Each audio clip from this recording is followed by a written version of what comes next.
Hello, Steve. Great to have you here, and great to see you. Let's just cut to the chase right here. The postponement of the World Championships team events from March to September now to perhaps the early part of next year. That must really have been very hard to a lot of people, especially those, die-hard table tennis fans. What might be the ripple effects, if you will? Tell us a little bit about that. Yeah, hi Dong. Thanks for having me, and it's great to be here. Yeah, this period of time, as we all know, is a very special period of time, and I mean, just about everything is affected from our normal day of life. So, of course, the ripple effects is to then consider what about a World Championships in 2021? The Olympic Games are already in 2021. We had been planning for several years a new event structure to start in 2021. So it has a massive ripple effect on just about all of our planning and everything we were preparing for. But this is life at the moment, so we try to work around it and do the best we can given the circumstances.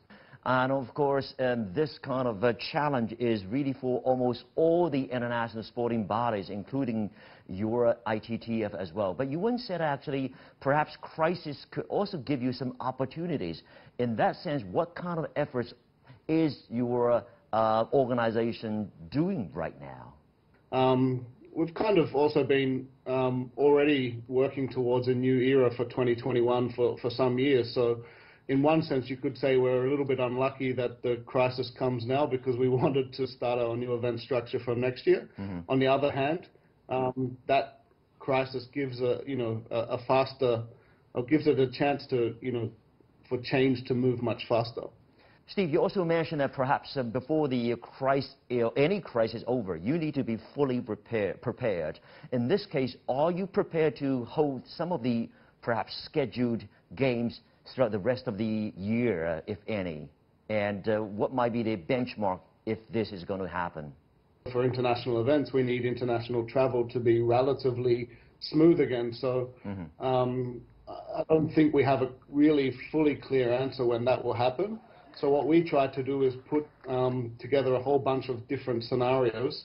We're doing scenarios that maybe 2020, it's going to be very difficult to do anything according to how we had normally made our international events. If that's the case, then we will, even study making events in a different way. Should we find one location to run events? Should we make a regionally based type of calendar rather than a full international calendar? So we're trying to look at all the different scenarios and make planning around that. For sure, many things are still pending, really. But how much is the pandemic affecting the ITTF qualifying sessions? I know that before the pandemic broke out, many sessions were not even over yet. And how do you try to tackle this issue? For the Olympic Games, yeah, I mean, it was, I think, a big shock to the whole sporting world. That, I mean, what we try to do is keep some kind of normality around having that postponed by 1 year. We tried to move a lot of our qualifying into the early part of 2021. We've basically put a freeze on our world ranking until we can get back to some kind of normality as well. We'll keep a similar principle leading into the fact that it's postponed by 1 year. Well, to talk about the other issue, financial status of the ITTF, this is certainly one of the CEO's major responsibilities. I understand I actually need to give you a lot of credit. That is actually, you took a voluntary salary cut. That is really quite a touching move. What was the rationale behind it? Please share that part with us, if you will. The plan is, and the reason why we want to reduce our expenses is so that when the crisis is over, we still have enough resources to go full steam ahead on all the the different scenario planning that we've done. We can go full steam ahead without having that financial problem that we don't have anymore because we took the cuts. I guess that was the main reason. And it's also solidarity. The players are also not earning income at the moment. All the coaches out there, all the persons who maybe run a small table tennis club around the world. We also want to show them that even at our level, we must take a reduction and a cut and a hit as well. Right. Well, every little bit helps for sure.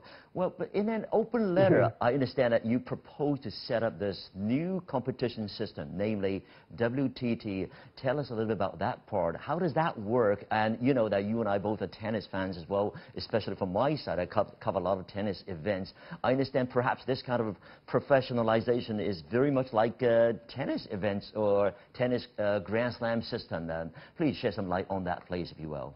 The planning for World Table Tennis has been there for several years. In fact, since the ITTF took the commercial rights back in-house at the beginning of 2017, since that time we've been planning for 2021 when we would have more or less a blank piece of paper on our commercial rights and to restart the whole engine, so to speak, with some very strong legal support, let's say strategic legal support that we have here in Singapore, with a whole bunch of study over the last couple of years. We've been working towards 2021 to try and, let's say, I guess, supercharge our events and how we run our sport. We want every year, 3, 4, 5 times for our sport to be on the real global stage. So, I mean, maybe we copy and paste a little bit from tennis, but that's not really the reason. The main reason is just that in our own product, we're not having enough times throughout the year when we're on a true global stage and getting the global attention that the sport deserves. And certainly that's a great way to popularize or further popularize this sport of table tennis for sure. Steve, before you go, I'd like to pick up on that issue, or it's not an issue, but it's really the point I need to point out. Since you took office, we've seen the improving working relationship, if you will, between the ITTF and the CTA, namely Chinese Table Tennis Association. What might be more down the line, specifically cooperations, if you will, to follow? I think more importantly, it's just also new leadership in Chinese Table Tennis Association. You have quite a new young guy. Of course, he's been around as the coach there, as president for a long time, Mr. Liu Guoliang. But I think he's thinking in a much more different way than past leadership has thought in the Chinese Table Tennis Association. On the same hand, it's also changed from ITTF, so it kind of comes at a great moment where you have young, innovative guys in ITTF really trying to push the sport forward. And then you have, a former Olympic champion really keen to see table tennis become much more popularized in China. And I think when, the two of those merge, you realize that instead of competing with each other for whatever reasons may have been there in the past, if we can work together, we can make something really amazing for our sport. Way to go, Steve. Thanks very much indeed for your time and also your input. I really appreciate it, and I hope to see you in person very soon, Steve.